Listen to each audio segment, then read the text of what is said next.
तब भगवान शंकर ने कृपा करी, ब्रह्मा जी के मस्तक को बट वृक्ष बना दिया। कौन सा पेड़? जम के बोलो। बड़का पेड़। आंवले का वृक्ष किसका प्रतीक है? लक्ष्मी का। बेलपत्री का वृक्ष किसका प्रतीक है? पार्वती का। नीम का वृक्ष किसका प्रतीक है? जगदम्बा का। किसका प्रतीक है? जगदम्बा।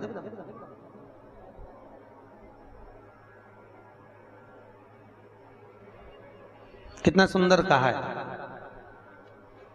जिस व्यक्ति को ब्लड प्रेशर की बीमारी रहती हो, ऊपर नीचे ब्लड प्रेशर होता रहता हो, तकलीफ भोग रहे हो, बहुत कष्ट में हो, बार बार पसीना आ जाए शरीर पर, कुछ ना करिए, एक लोटा पानी भरो, 7 पत्ती नीम की डालना। काय की डालना? नीम। कड़वी नीम, मीठी नीम नहीं, कड़वी नीम। 7 पत्ती नीम की डाल लो और 7 उसमें बेलपत्र डाल लो। जिस व्यक्ति का ब्लड प्रेशर हाई हो, लो हो, उसके कमरे में उसको प्लेट से ढककर रख दीजिए। सुबह स्नान कर कर वही व्यक्ति जिसका ब्लड प्रेशर ऊंचा नीचा होता है, उसको शिव जी को समर्पित करना। शिव को चढ़ाकर उसी का पानी 7 बार उसी स्थान पर ग्रहण कर लेना। व्यक्ति का ब्लड प्रेशर बराबर हो जाता है। मात्र लगभग अगर सोमवार कर रहे हो तो 11 सोमवार करो, प्रतिदिन नियम से कर रहे हो तो 15 दिन कर लो, उसमें बराबर। फिर कभी जिंदगी में ब्लड प्रेशर की बीमारी चली ही जाती है, कोई दिक्कत नहीं। करिए। जैसे घुटने का रोग वाला व्यक्ति, ये जितनी माताएं ऊपर बैठी हैं, इनको घुटने में तकलीफ होगी इसलिए बैठी है। शिव महापुराण की कथा कहती है, शिवरात्रि के दिन रात को 12 बजे शंकर जी के मंदिर में चढ़ी हुई बेलपत्र उठाकर शिव मंदिर का शिखर देखकर 12 बजे रात को उस बेलपत्री को चबा चबा कर खा लो, जिंदगी में कभी घुटने का दर्द रहता ही नहीं, कभी जिंदगी में नहीं रह सकता। अगर डॉक्टर बोल दे कि घुटना बदलो, तो पहले ये प्रैक्टिकल करके देखना शिव पुराण का। डॉक्टर बोले कि ये दवाई खाओ, वो दवाई खाओ, पहले ये दवाई खाकर देखो शिव पुराण। प्रैक्टिकल जरूर करो। और हम तो कहते हैं प्रैक्टिकल भी अगर काम नहीं चलता। एक महाराज प्रवचन दे रहे थे, प्रवचन में कह रहे थे, भैया शराब नहीं पीना चाहिए, गंदा नाली का पानी है, गटर में पड़ा हुआ पानी है, मत पियो, पी पी के बर्बाद हो जाओगे। उसी में महाराज का पहचान वाला बेटा था, उठ के खड़ा हो गया, ओ महाराज तो इतनी बड़ी बड़ी बात कह रहा, तेरा सग्गा भाई पी के तो गटर में पड़ा है, नाली में पड़ा है, और तू हमें ज्ञान दे रहा है। महाराज जी को क्रोध नहीं आया। महाराज जी ने कहा, भैया देख, मैं भी प्रवचन दे रहा हूं, मेरा भाई भी प्रवचन दे रहा है, बस अंतर इतना है मैं मुंह से समझा रहा हूं, मेरा भाई प्रैक्टिकल करके दिखा रहा। मन तेरा, तू कैसे समझेगा? या तो मुख से समझ जा या प्रैक्टिकल देख के समझ जा। तो आपसे निवेदन है, प्रैक्टिकल जरूर करो, प्रैक्टिकल करे भी करना है जरूर।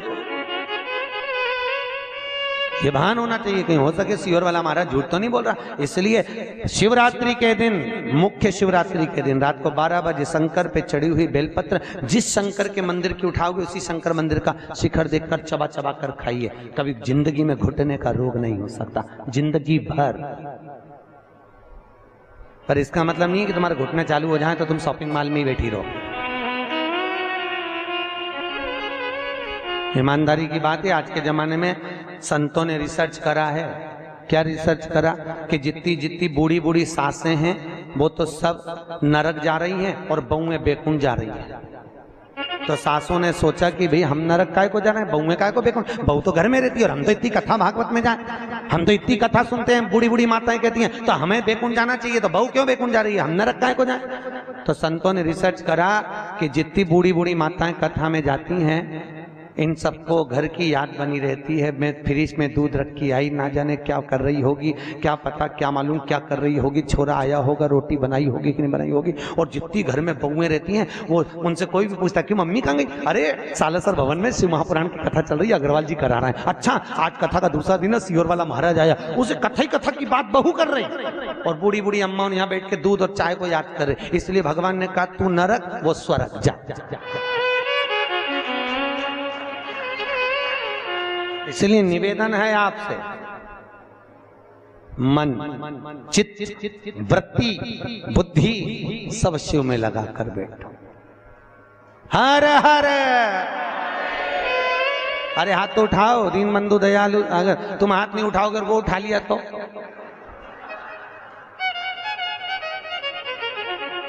उठाओ जम के, हाँ रहा, बहुत बढ़िया। अब नहीं उठाएगा वो तो हाजिरी भरता है। पहले के जमाने में आप लोगों को तो मालूम होगा, हम तो छोटे थे जब हाजिरी भरते थे, नाम आता था ना, जैसे आप लोग नाम, टीचर नाम बोलते कर लो, यस सर, बस उसी तरह शिव पुराण में हाजिरी भरते रहो। जब जैसी हाजिरी भरोगे भगवान समझेगा झे, नहीं तो भगवान तूने हाथ नहीं उठाया, भगवान समझे निपट गई, यमराज को भेज दिया ले जा। तो इसलिए हाजिरी भरते रहो। हे हर हर महादेव, देव का मतलब है देव, हाथ ऊपर जाके ऐसा कर दिया कर, देव गाड़ी देव, बंगला देव, देव हर हर महादेव देव। प्रभु करुणा करिए, शिव कर, शिव दयाल, शिव जैसा कोई। अब ब्रह्मा जी के मुख का क्या बना दिया, बट का वृक्ष, शंकर जी की आराधना का केंद्र हो। शिव जी का एक नाम पड़ गया बटकेश्वर महादेव। क्या नाम पड़ा, बटकेश्वर महादेव, बटकेश्वर।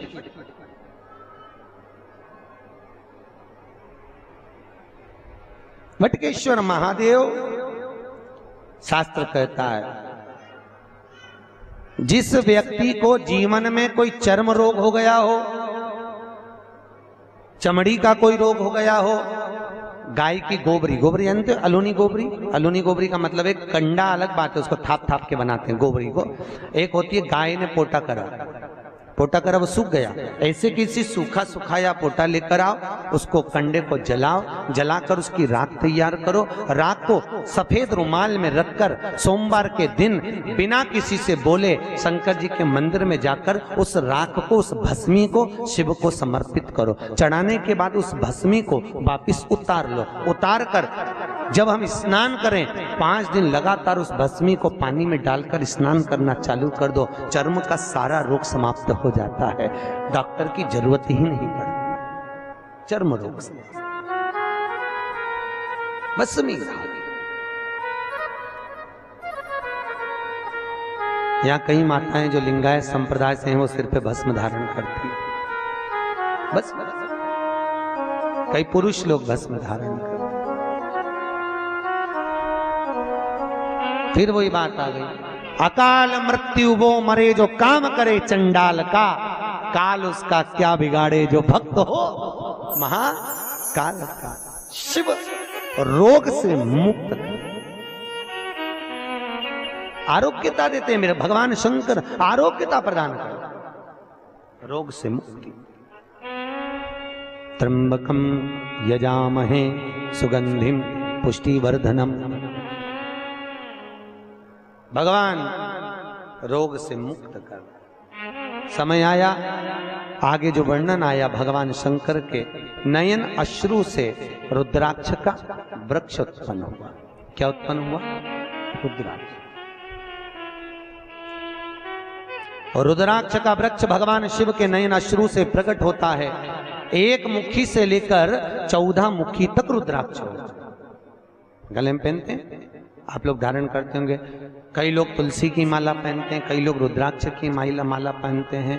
ध्यान दीजिए, ये तुलसी और रुद्राक्ष क्यों पहना जाता है। जैसे घर में जो मंदिर बनाया जाता है घर के अंदर, उसमें शिखर नहीं होना चाहिए। जिसके घर के मंदिर में शिखर होता है उसके घर में कभी जिंदगी में शांति नहीं रह सकती। इसलिए घर के मंदिर में शिखर का मूलता नहीं है। ये उसी तरह है जैसे गरुण घंटी, गरुण घंटी देखिए आपने, वो बजाते हो गरुण जी महाराज की घंटी। ये घंटी का नाद कहाँ कहाँ करना चाहिए। गरुण घंटी का नाद किया जाता है सबसे पहले भगवान के सम्मुख में, ठीक है। दूसरी जगह गरुण घंटी का नाद करना चाहिए फिर अपने रसोई घर में जहां पर परिंदा भरा है उस स्थान पर, पितरों की शांति के। तीसरी जगह जहां पर अपना लक्ष्मी रखते हो, अलमारी तिजोरी उसके पास में। चौथा घंटी का नाद करना चाहिए दरवाजे के पास में, दरवाजे के अंदर के भाग में।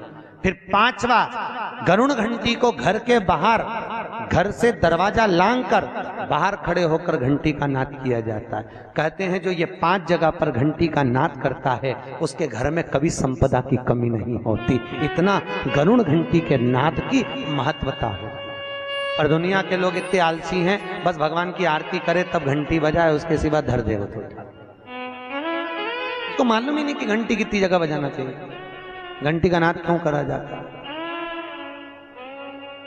गरुड़ घंटी को जैसे घर में रखा हुआ शंख अगर खाली है तो हमारे घर में रखा हुआ शंख अगर खाली रहेगा तो लक्ष्मी आएगी और जाएगी, लक्ष्मी टिकेगी नहीं। इसलिए घर में जिसके घर में छोटा सा भी शंख हो तो उसमें कटोरी में रखकर या कोई स्थान पर कलश पे रखकर उसमें पानी भरना चाहिए। अगर शंख में पानी नहीं है तो घर में लक्ष्मी नहीं, शंख कभी खाली नहीं। 33 करोड़ देवी देवता में केवल एक भगवान शंकर हैं जिनके ऊपर शंख का जल नहीं चढ़ता। केवल एक शिव शंकर के ऊपर शंख का जल नहीं चढ़ता, क्योंकि शंकाचूर राक्षस को भगवान शिव ने मारा था और शंकाचूर राक्षस की हड्डी से शंख जाति का निर्माण हुआ था। इसलिए शंख का जल शिव जी पे नहीं चढ़ता। शास्त्र कहता है जो भूल से भी शंख का जल शंकर को समर्पित कर देता है 1000 ब्राह्मण की हत्या के बराबर उसको दोष लग जाता है। इसलिए शंख का जल शंकर को समर्पित नहीं है। जिस व्यक्ति को नलियां चौक हो गई हों, डॉक्टर ने बोला बाईपास कराना पड़ेगा, उसको कुछ नहीं करना चाहिए। 7 बेर, बेर जानते हो क्या बोलते हैं यहाँ पर? बेर बोलते हैं। 7 बेर प्रत्येक शिवरात्रि को शंकर जी के ऊपर समर्पित करना चालू कर दो। 7 बेर, जिंदगी में कभी बाईपास कराने की जरूरत नहीं पड़ेगी। केवल 7 बेर, उसमें से 1 बेर 7 बेर चढ़ाओ, 1 बेर उठा के लाओ और वो व्यक्ति को खिला दो जिसको बाईपास के लिए डॉक्टर ने बोला है। फिर दूसरी बार चेक करवाना, वो खुद कह देगा कि बाईपास की जरूरत ही नहीं है, नाड़ियां क्लीन है एकदम, अटैक की बीमारी नहीं होती, हार्ट अटैक नहीं आता उस व्यक्ति जिसने प्रत्येक हर महीने की शिवरात्रि पर 7 बेर शिव को समर्पित करना चालू कर दिया, उसको कभी अटैक नहीं आ सकता, हार्ट अटैक की बीमारी नहीं। हमारा शिव दयालु,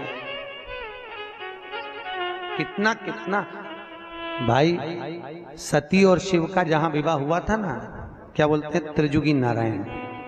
कौन कौन गया रात था?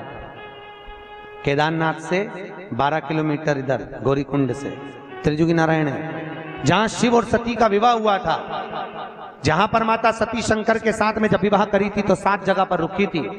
सती मैया के रुकने पर वहां कुंड बन गए थे 7। आज भी शंकर और सती के विवाह की अग्नि वहां पर जल रही है, आज भी विवाह किया।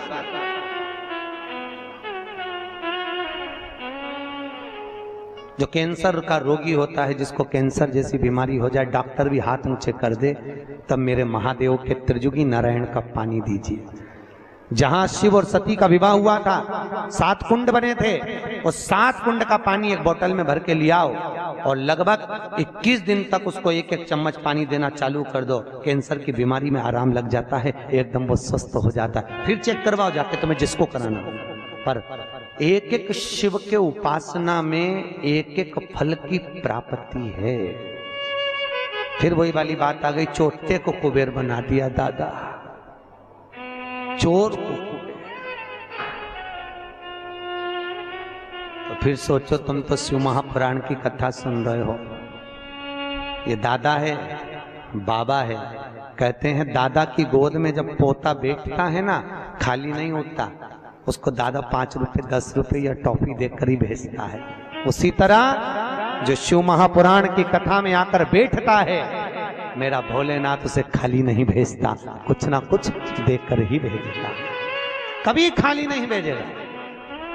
आपसे निवेदन है, जिंदगी में कभी शिव महापुराण की कथा श्रवण करने का मौका मिल जाए, कभी शिव कथा को सुनने का मौका मिल जाए, जैसे आज बैसाख के महीने में यह अग्रवाल परिवार करा रहा है, भगवान भोलेनाथ से कहना, बाबा हम आपकी कथा सुन रहे हैं, हमको ऐसी लक्ष्मी देना कि एक बार हम भी शिव महापुराण की कथा करवाएं, ऐसी करुणा करना।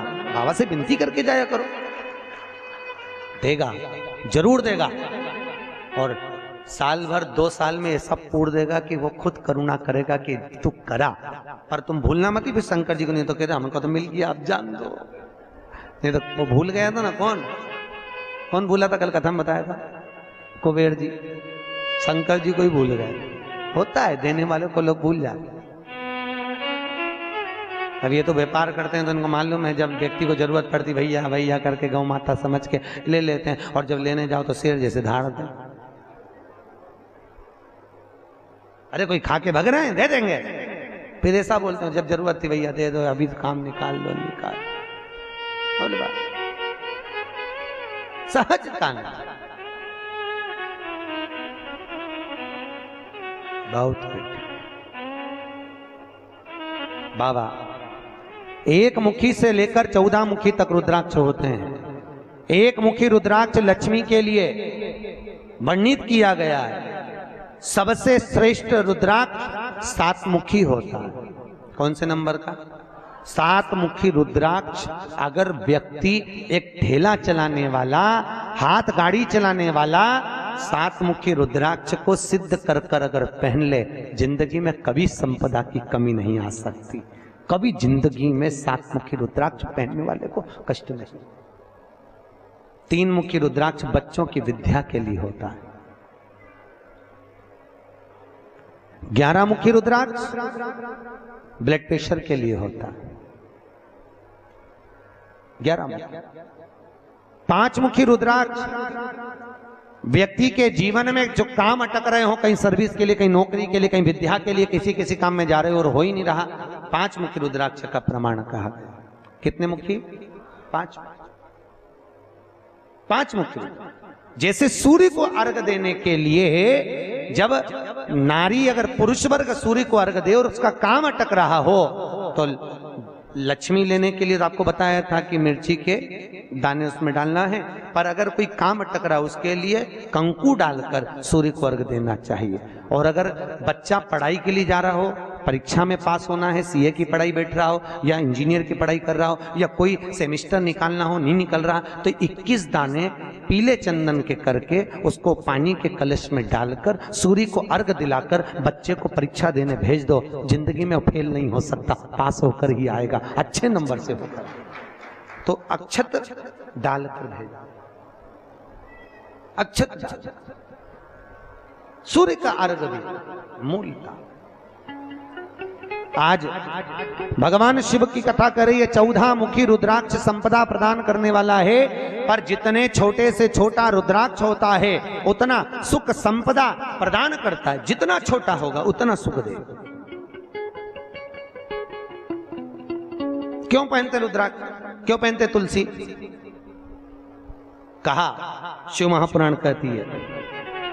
रोज गंगा नहाने जा सकते हो क्या? अरे बोलो तो। नर्मदा नहाने नहीं, यमुना नहाने नहीं, सरयू नहाने नहीं। प्रतिदिन व्यक्ति गृहस्थ में रहने वाला मनुष्य प्रतिदिन गंगा यमुना नहाने नहीं जा सकता। तो बाबा भोलेनाथ की कथा वेद व्यास जी ने कहा, जो वैष्णव जीव गले में तुलसी पहनेगा और जो शिव का भगत गले में रुद्राक्ष पहनेगा, जब स्नान करेगा उस रुद्राक्ष का पानी, तुलसी का पानी उसके शरीर से लगता हुआ जाएगा, तो गंगा यमुना सरयू सरस्वती सबके स्नान का फल उसको तुरंत मिल जाएगा, तुरंत प्राप्त। रुद्राक्ष पहनिए।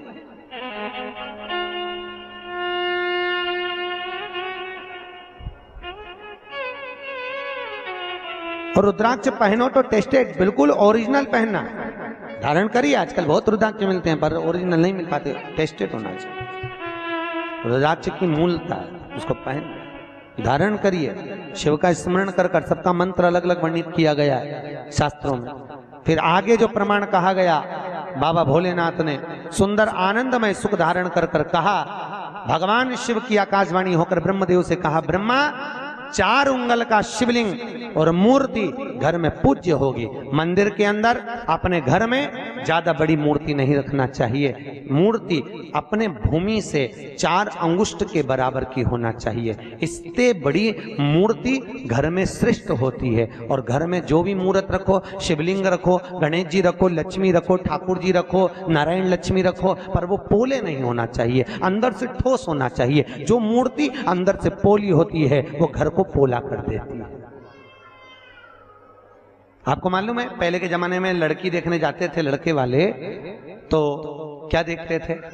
लड़की का मुख देख कर आते थे। क्या देखते थे? उसका पाँव। अरे जम के तो बोलो, क्या देखते थे? उसका पैर देखते थे, पाँव देखते। क्या करते थे? लड़की से कहते जा बेटा पाँव को गीला करके आ। लड़की पाँव को गीला करके आती थी, उसको चला कर देखते थे। जिसका पाँव गीला करने के बाद पत्थर पर जम जाए, समझ लो घर को जमा ले। पाँव पोला निकल गया, समझ लो घर को। पहले मुख नहीं देखते थे, पहले पाँव। अब आज के जमाने में तो मुख देखकर विवाह किया जाता है। लड़की घनी सुंदर है। हमारे पास ही लोग आते हैं, महाराज अग्रवाल जी, बहुत लोग आते हैं, कहे गुरुजी हम लड़के की लड़की देख के आए, देखो गुरुजी कैसी है, बहुत जोरदार लड़की। हम 8 लोग गए गुरुजी, बिल्कुल नहीं बोली, इतनी जोरदार लड़की। हम 4-5 घंटा बैठे, बिल्कुल नहीं बोली। आप बताओ कैसी है? हमने कहा कैसी है वो तो तुम देखिए, पर वो काय को बोलेगी, अभी काय को बोलेगी, जब वो बोलेगी तो तू भी डोलेगी। बोलेगी क्या बोलेगा?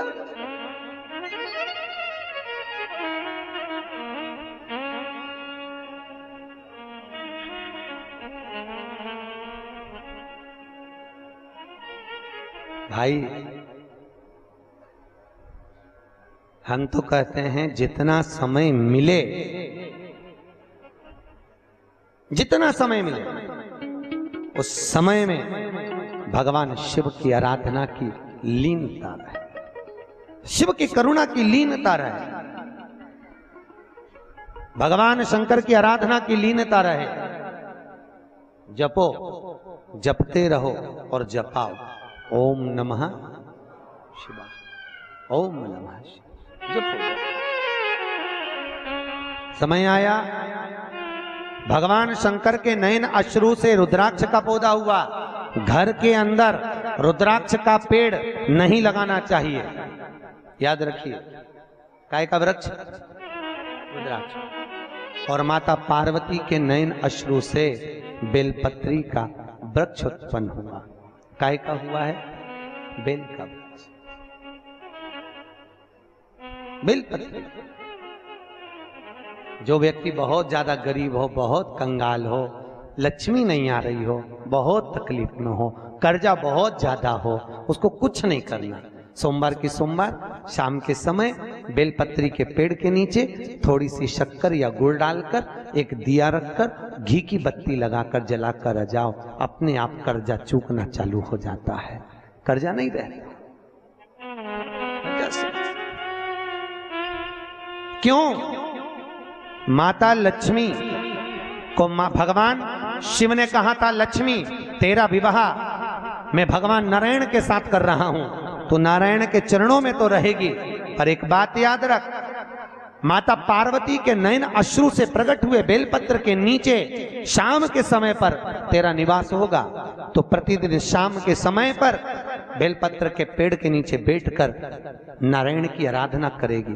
जो तेरे नाम का दिया बेलपत्र के पेड़ के नीचे लगाएगा, उसका घर संपदा से भर जाएगा। आज भी कहते हैं दीपावली के दिन रात्रि के 8 बजे से 9 बजे के बीच में पीपल के पेड़ के नीचे जो घी का दिया और सरसों के तेल का दिया लगाता है, उसके यहाँ संपदा की कमी नहीं आती। उसी तरह बेलपत्री के पेड़ के नीचे सोमवार की सोमवार शाम के समय दिया लगाने पर हमारे घर में कितना भी कर्जा हो सब चूक जाता, कर्जा चूकता। भगवान शिव की आराधना। किसी पुराण के अंतर्गत 18 पुराण 6 शास्त्र में कहीं पर ऐसे टोट के नहीं लिखे। पर शिव महापुराण में शंकर जी की कथा में वेदव्यास जी ने सारे टोट के लिख दिए, सब कुछ लिखा। क्यों लिखा? बाबा भोलेनाथ जी की कथा में वेदव्यास जी ने कहा शंकर भगवान मृत्यु लोक का देवता है और पृथ्वी का देव घर की जो माँ होती है, घर का जो पिता होता है, वो अपने बच्चों को दुखी नहीं देख सकता। देखता है क्या? उसका मुंह उतरा दिखेगा तो बाप भी कह देगा ले मेरे पास से ले जा, थोड़ा बहुत जा कर ले काम। काय को मुंह उतार के बैठा, ले जा। उसी तरह भोलेनाथ मृत्यु लोक का देव महादेव है। भगवान शिव की कथा में वेदव्यास जी ने कहा कि शंकर की कथा में ये सारे उपाय इसलिए लिखे कि मनुष्य को दुख ना हो, कष्ट ना हो, तकलीफ ना हो। भगवान शिव ओघड़ी की कथा कहती है भगवान प्रेम, वात्सल्यता, आनंद, सुख, शांति सब प्रदान करने वाला। मृत्यु लोक में अगर कोई है तो वो देवों का देव महादेव केवल शिव जैसा।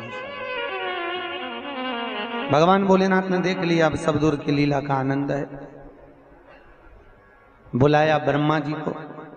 ब्रह्मदेव, भगवान शंकर बोले सृष्टि की रचना आरंभ पर करिए। ब्रह्मा जी बोले सृष्टि की रचना में करना क्या ये बताओ। तो क्या नर और नारी बना दो, पृथ्वी को बढ़ाना।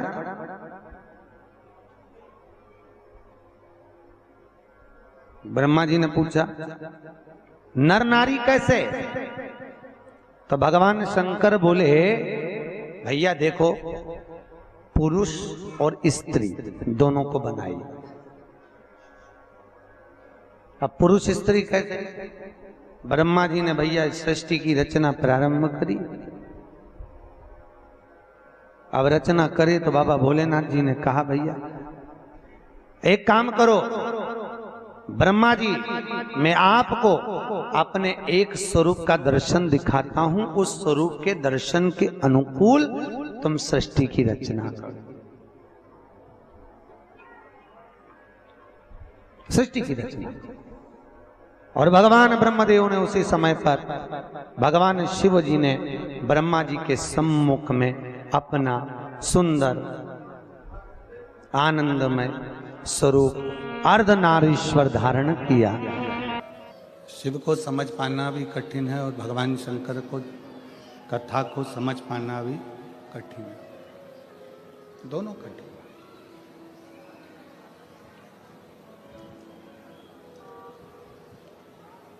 ना जाने कितने कितने संत, साधु, तपस्वी, साधक, उपासक तप कर कर कर चले गए पर शंकर को समझ नहीं।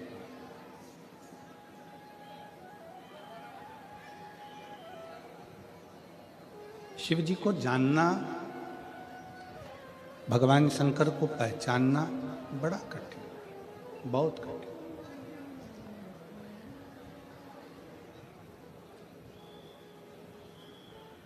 आपके और हमारे भी ना जाने कितने कितने जन्म निकल चुके होंगे, तब भी हम शिव को नहीं जान पाए, हम शंकर को नहीं पहचान पाए।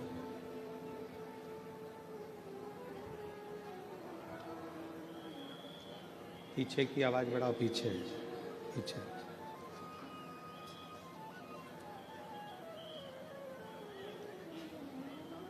ना जाने कितने कितने जन्म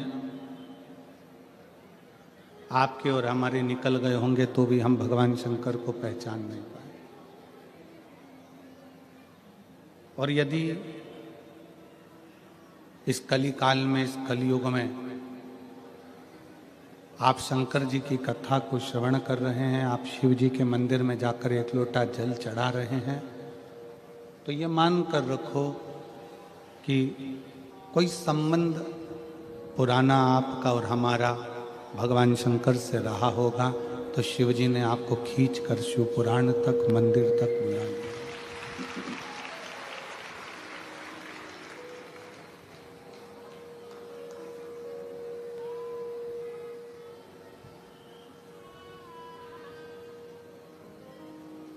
इस कलिकाल में शिव भक्ति, इस कलिकाल में भगवान शंकर का स्मरण, शिव की उपासना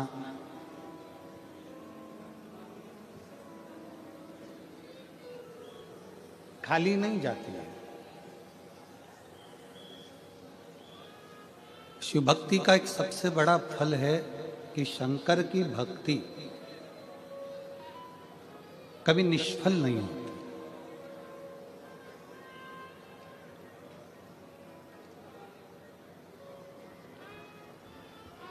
शिव उपासना का एक सबसे बड़ा तत्व है कि आप यदि शंकर की अविरल भक्ति को धारण कर रहे हैं, आप भगवान शिव की अविरल भक्ति को सुन रहे हैं, तो वो भक्ति खाली नहीं है।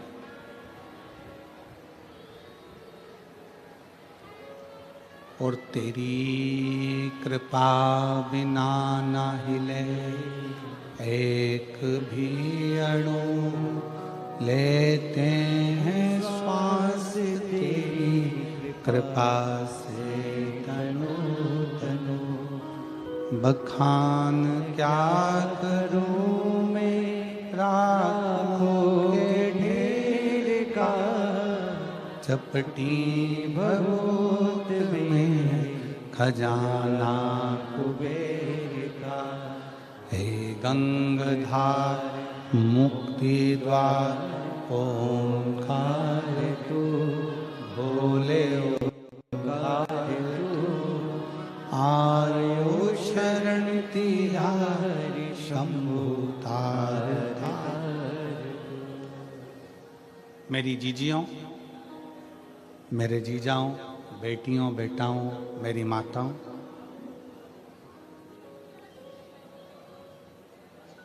शिव को अगर एक लोटा जल आप समर्पित करें हैं, भगवान शंकर की भक्ति करें हैं, शिवालय तक गए हैं, शिव पुराण तक गए हैं, ये कभी निष्फल नहीं होता।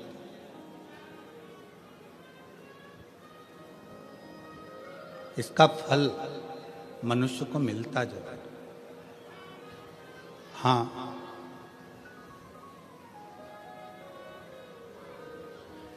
थोड़ा समय लग सकता है।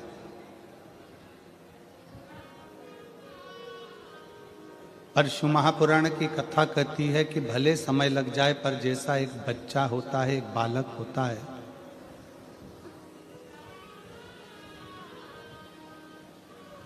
और वो बच्चा, वो बालक अपनी पूरी जिंदगी को अलमस्त होकर जीता।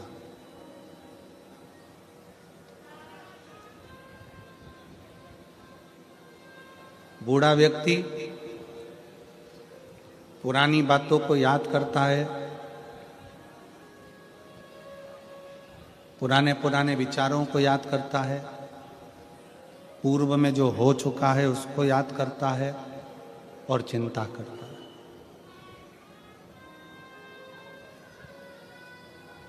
किसी बुजुर्ग व्यक्ति को देखना, बूढ़े व्यक्ति को देखना, वो पुरानी बातों को याद करेगा। महाराज जी, हमारे समय पर ऐसा था और ऐसा हो गया और ऐसा रहा और ऐसा हुआ।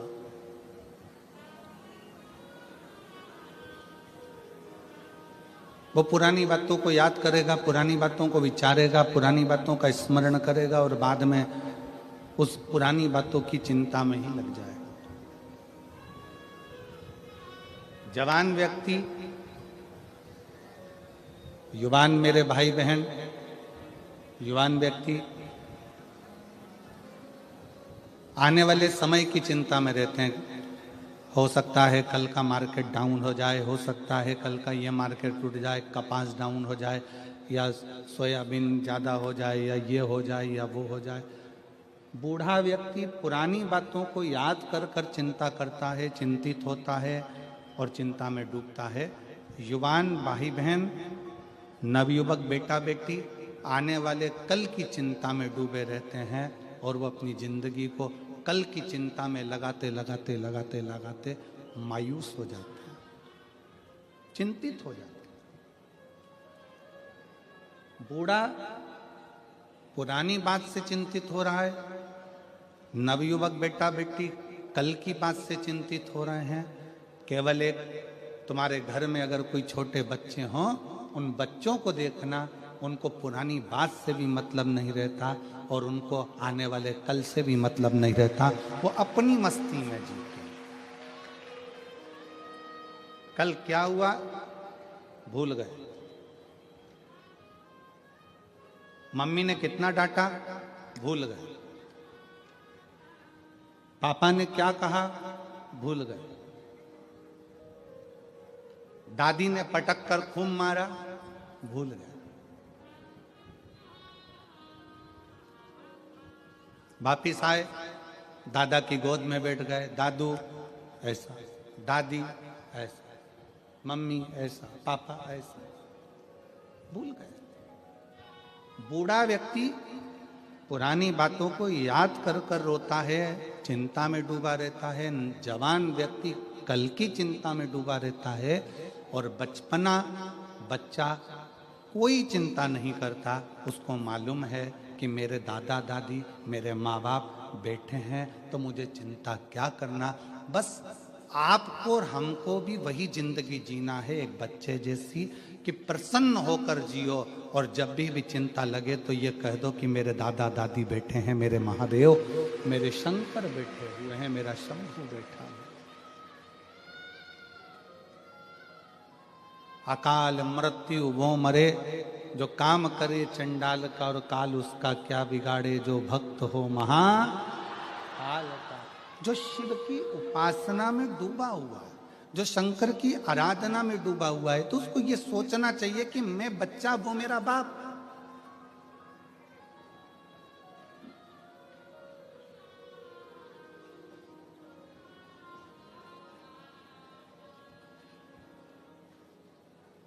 भविष्य पुराण में एक बात लिखी है, यहां बैठे हुए सभी श्रोताओं को, आस्था चैनल के सभी श्रोताओं को, और यूट्यूब फेसबुक पर जो कथा सुन रहे हैं शिव महापुराण की सूरत गुजरात से, उनको भी कहूंगा और आप सबसे कहूंगा, भविष्य पुराण की एक बात अपने अंदर उतार कर रखो।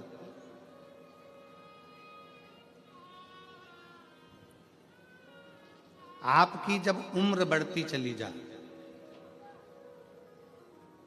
आपकी जब उम्र बढ़े, तो आपके पहचान के जितने बुजुर्ग हैं ना, उनसे मिलना चालू करो।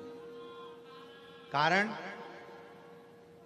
आपकी उम्र बढ़ेगी और आप अपने घर के, परिवार के, मोहल्ले के, सोसाइटी के, नगर के बुजुर्गों से, जिनसे आप पहले मिलते रहे हो, उनसे मिलते रहोगे, तो आप कभी, आपको ये नहीं लगेगा कि मैं बहुत उम्र में बुजुर्ग हो गया हूँ, बड़ा हो गया हूँ। बड़ों के पास बैठोगे तो ऐसा लगेगा अभी भी मैं इनका बच्चा हूँ, अभी भी मैं इनका छोटा बेटा हूँ। ये भविष्य पुराण कहती है, बड़ों के पास बैठने से हम बहुत बड़े नहीं होते, हम छोटे की छोटे ही रहते। पत्नी के पास बैठोगे तो वो कह देगी तुम्हारी उम्र इतनी हो गई, तुम्हारा बर्थडे ये वाला आ रहा है, तुम्हारा वो जन्मदिन ये वाला आ रहा है। पति के पास बैठोगी तो कह देगा कि तुम्हारा जन्मदिन ये वाला आ रहा है। बहन के पास बैठोगे तो बहन कह देगी तुम्हारा जन्मदिन ये आ रहा है। भाई के पास बैठोगे तो कह देंगे तुम्हारा जन्मदिन ये आ रहा है।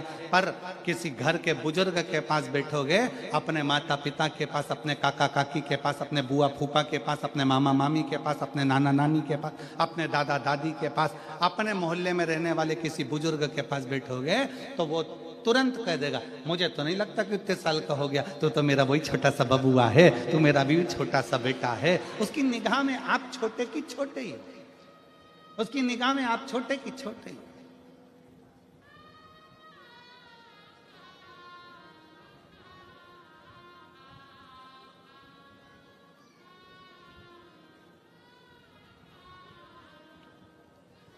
पाटिल जी का कल जन्मदिन था, हो तो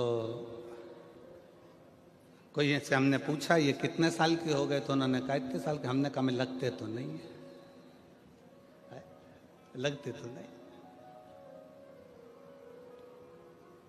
किसी बड़ों के पास बैठोगे, भविष्य पुराण कहती है किसी बड़े के पास जाकर बैठोगे तो तुम अपना छोटपन कभी नहीं भूलोगे। और फिर निवेदन है, आप 70 साल के हो जाओ, 60 साल के हो जाओ, यहाँ पर कई मेरी बहनें बैठी हुई हैं, कई मेरी जीजियाँ बैठी हैं, जिनको 20-20 साल तक औलाद नहीं हुई, और 20 साल तक जब औलाद नहीं हुई तब वो समझने लगी। लोगों ने कहा 20 साल शादी को हो गए, बच्चा नहीं है, 27 साल शादी को हो गए, संतान नहीं है, 24 साल शादी को हो गए, 10 साल शादी को हो गए, तुझे औलाद नहीं है। उसको ऐसा लगता है कि मेरी इतनी शादी को साल हो गए। तब उस बहन ने शंकर जी के मंदिर में एक लोटा जल चढ़ाना प्रारंभ करा। तब बहन को समझ में आया कि अभी मैं छोटी हूँ, मेरा बाप अभी बैठा हुआ है। तो उसने अपने आप को छोटा समझा, अभी अपने आप को उसने छोटा पाया तो शादी के 27 साल बाद भी, 10 साल बाद भी, 15 साल बाद भी उसके घर में औलाद हुई, क्योंकि उसने अपने आप को छोटा समझा।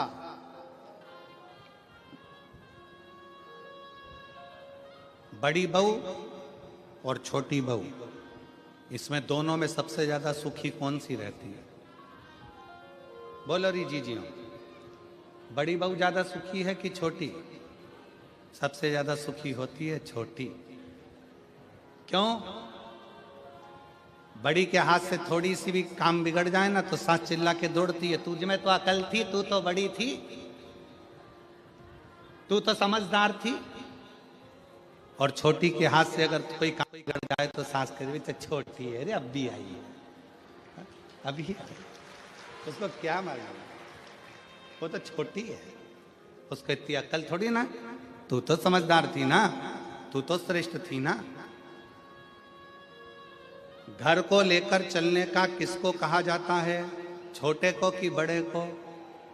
बड़े को। बेटा तू घर का समझदार बेटा है, बड़ा बेटा है, तुझे परिवार को लेकर चलना है, तुझे परिवार को ढोकर चलना है, सब कुछ बड़ा झुककर चले, बड़ा नम्रता में चले, बड़ा सबको लेकर चले, पर सबसे ज्यादा सुख छोटे को होता है। बड़ी बहू ताला लगाने में रखी है, पापा तुम चले जाओ, मम्मी तुम चले जाओ, घर में बच्चे हैं, मैं देख लूंगी, ऐसा कर लूंगी, वैसा कर लूंगी। शादी हो रही है, घर में परिवार में शादी है, बड़ी बहू बेचारे मेहमानों को निभाने में लगी हुई है, मेहमान आ रहे हैं उनको खिलाने में लगी हुई है, और छोटी बहू दोनों हाथों में नीचे तकिया रख के आराम से मेहंदी मंडाने में लगी। अब किसी ने सास से कहा, वो तुम्हारी छोटी बहू को देखो जरा मेहंदी मंडवा रही है, और वो बड़ी बेचारी इतना काम कर रही है, तो इतने में सास ने भी कह दिया, पल्लू में सास ने पल्लू लेकर, उसमें तो अक्ल नहीं है, अक्ल। अब घर में इतना शादी मादी पड़ी, उसको मेहंदी मंडवाने की क्या जरूरत थी? पर छोटी में अक्ल नहीं। मेरी बड़ी वो देखो वो ताला लगा रही है, वो मामा जी को खाना खिला रही, फूफा जी को खाना खिला रही, बुआ जी को खाना खिला रही, और छोटी अक्ल नहीं। और बड़ी बहू को तैयार होने की फुर्सत नहीं, और छोटी पार्लर में 2 घंटे से गई है, 2 घंटे से वो मुंडा ऊपर करके कजन क्या पोत पोता के 2 ककड़ी का टुकड़ा रख के बैठी, 2 घंटे।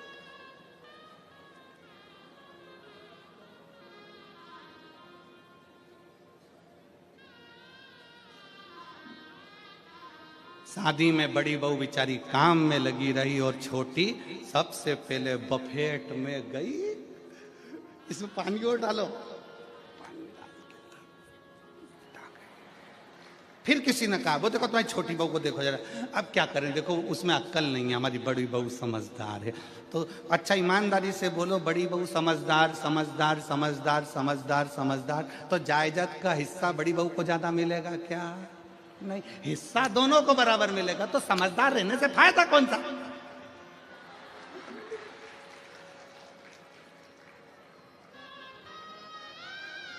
फिर लाभ कौन सा है? शिव पुराण कह रही है, बड़े मत बनो। शिव पुराण कहती है, दिल से हमेशा स्मरण करना, दिल के बड़े बनना, पर अपने हृदय से छोटे रहकर, चित्त से छोटे रहकर, छोटे रहकर अपने माता पिता के चरणों के दास रहकर,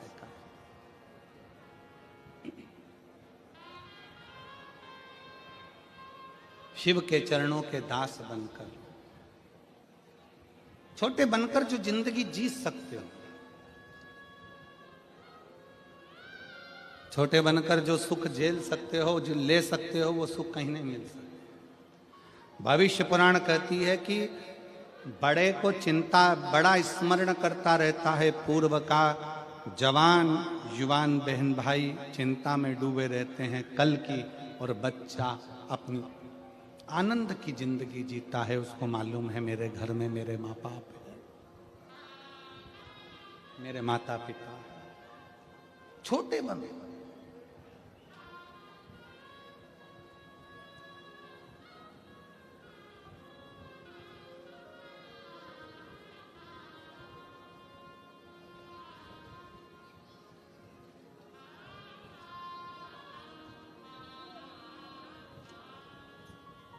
और जितने छोटे बनकर आप अपनी जिंदगी को जियोगे उतने सुखी रहोगे। यहां इतने सारे बैठे हैं बड़े बड़े बड़े बड़े, उनसे पूछो कमा रहे हैं तो टेंशन है, कमा रहे हैं तो टेंशन है, टैक्स देना है, ये करना है, वो करना है, ये धरना है, वो धरना है। छोटे से पूछो, छोटा, कोई चिंता नहीं, आएगा जाएगा, अपनी मस्त की जिंदगी जीना।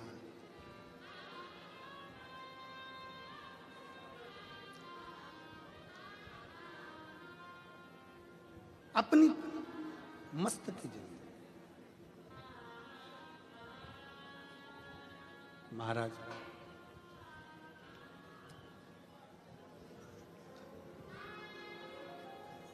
कोई भी पूछे जिंदगी में, आप एक बात जरूर कहते हो कि मैं अच्छा हूं, अच्छा हूं। कोई तुमसे पूछ ले केम छो, मजा मां,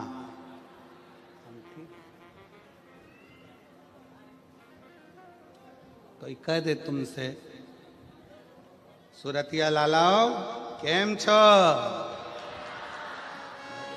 कोई कह ले तुमसे।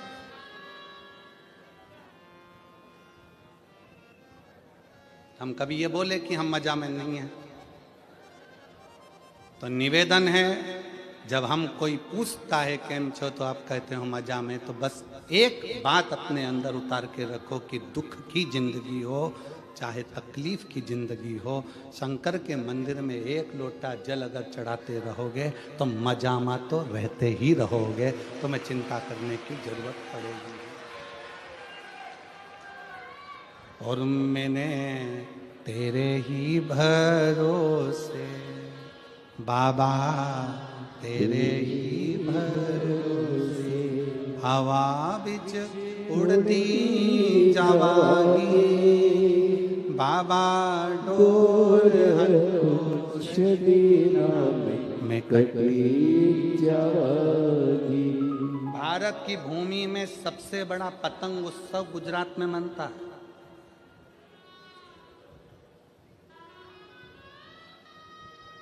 जितनी गुजरात के लोग उड़ाते हैं उतनी कोई नहीं उड़ा पाता।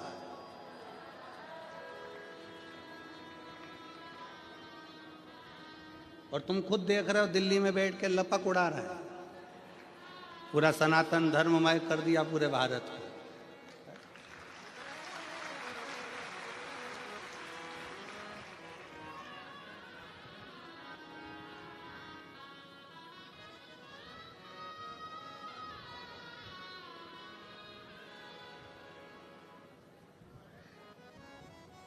खूब उड़ाओ, खूब उड़ाओ। काटने के लिए भी एक दिन दिया और उड़ाने के लिए भी एक दिन दिया, मकर संक्रांति का, कि उड़ाना भी लपक कर और काटना भी लपक कर। पर शिव महापुराण की कथा कहती है, आसमान की पतंग को काटो मना नहीं है, पर किसी के व्यापार को और किसी के हृदय को और किसी के शरीर को मत काटो।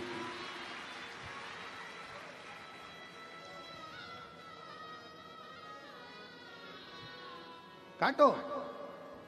अपने पड़ोस में किसी बेटी का संबंध हो रहा है, किसी बेटे की शादी हो रही है, कोई तुमसे पूछने आया कि साहब शादी कर रहे हैं, लड़का कैसा है? काटना नहीं, बहुत अच्छा है, बहुत अच्छी बेटी है, करो, बड़े प्रेम से करो, बहुत अच्छे से करो, बहुत श्रेष्ठता से करो।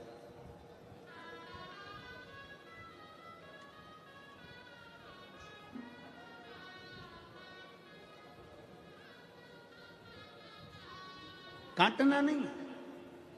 मेरे शंकर भगवान ने, मेरे उघड़दानी ने, मेरे शिव ने, मेरे त्रिकालदर्शी ने, मेरे कैलाशी ने, मेरे अविनाशी ने, मेरे शंकर भगवान जब एक बार भगवान शिव श्री शैलम की भूमि पर बैठे हुए थे,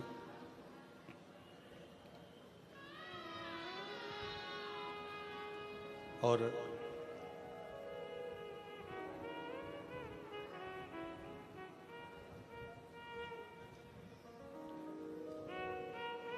शिव जी श्री शैलम की धरा पर बैठे हैं। कार्तिक बाबा षडानंद कार्तिकेय जी उनसे मिलने के लिए आए।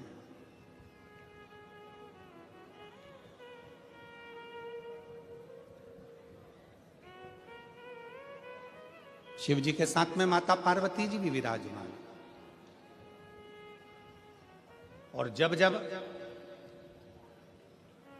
मेरे महादेव श्री शैलम की भूमि पर बैठते हैं, जब जब मेरे देव अधिदेव महादेव श्री शैलम में जाकर बैठते हैं पार्वती जी के साथ में, तब तब माता पार्वती जी शंकर भगवान से गायन विद्या को सीखती है।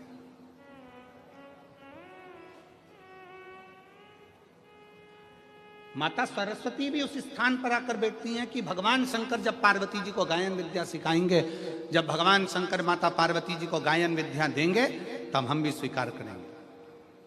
और श्री शैलम की भूमि पर जब जब महादेव भगवान शंकर पार्वती जी को गायन विद्या देते हैं, उस जगह पर तुमरुका जी भी आकर खड़े हो जाते हैं। तुमरुका जी जिनका घोड़े का मुख लगा है, वीणा हाथ में, करताल हाथ में, शिव शिव शिव शिव, ओम नमः शिवाय, ओम नमः शिवाय, ओम नमः शिवाय जपते हैं।